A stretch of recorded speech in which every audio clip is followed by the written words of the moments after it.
Hello and welcome to Babylon Game Starter. Today we are going to unlock a character using an inventory item, and to do that we're going to add some code to different files from our starter code file. So let's go over here to the starter code file, which is provided, and we can grab this first section of starter code and do so as such, copy it, and it tells us to go to the assets TS file to the Mushroom Village section. So let's go ahead and do that. Let's go search over here for Mushroom Village, and there we have it. We find it and go to it. So here we are. This is a new environment that was added, and let's go down to the particle section and put a comma after that and put in our assets array. And what we will do then is these items array, I should say. So with this items array in here, we're defining a gamma crystal that has two instances at these locations and rotations with the mass and scale specified. And we're going to be using this gamma crystal as a way to call or trigger a call to this function that is going to unlock this character called the Hulk. Because the Hulk is currently locked. We can even see that now if we'd like. We can see how the Hulk character over here in the character drop-down menu is currently locked.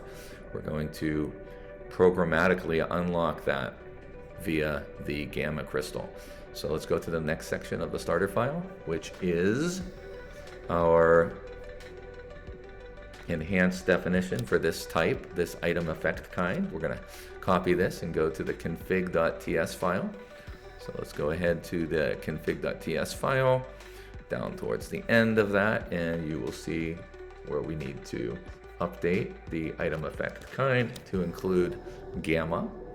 Let's go ahead back now and add these imports to the top of the inventory manager. So let's copy that. We'll go to the inventory manager.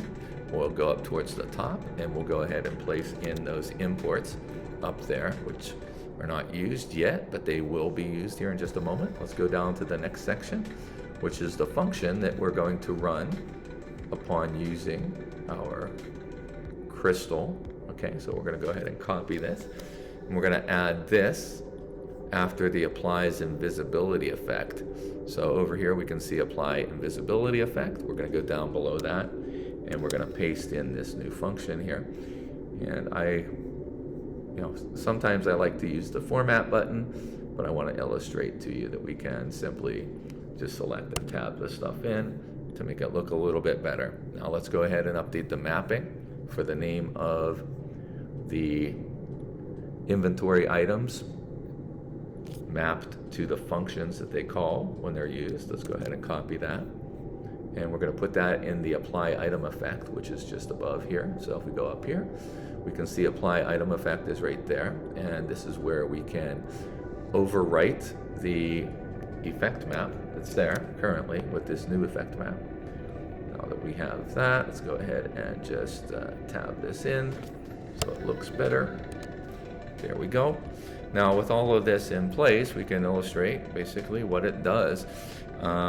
Going to change one aspect of this is we'll see here in a moment. So this notification right here, I'm going to actually change this from being 2 minutes later because I don't want to wait that long.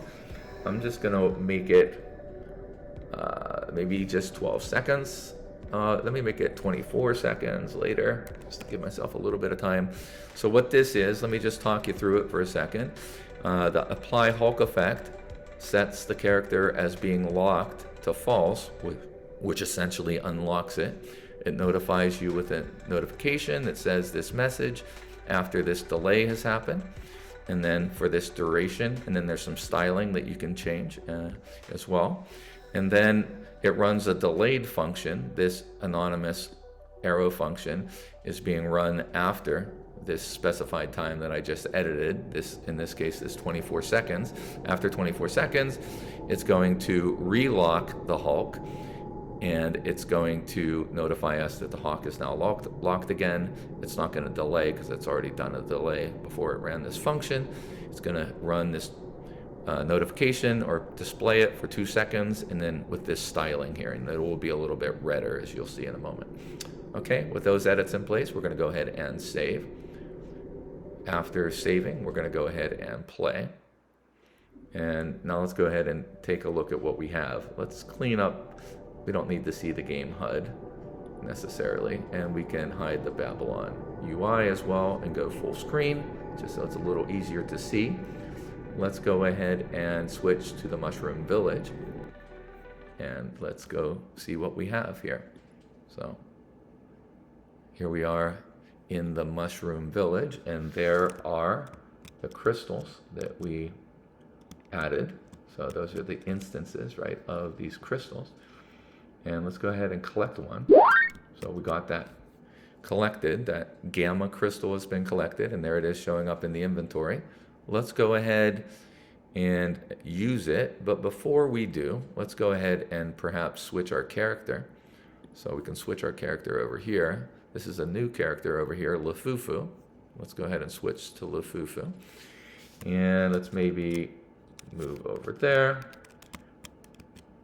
And I don't know, maybe even collect another one while we're at it. All right, let's get a little shot here of Lafufu. There's a fire in the house over behind Lafufu. Oh no. Anyhow, let's go ahead and use that crystal. Use the gamma crystal. And now we're going to get the notification that the Hulk is now unlocked. So we should see now that we can access the Hulk, and let's do that. And we should have a full 24 seconds right now, because I just reduced it, until the Hulk relocks, as you will see here in a moment. Now, in a typical game, I would expect it to be unlocked for longer. And there we go. The Hulk is now locked, and we're back to Lafufu. So there is really a lot of strategy kind of building, and there's a lot to the whole world building thing, and there's so much more involved in what I present here.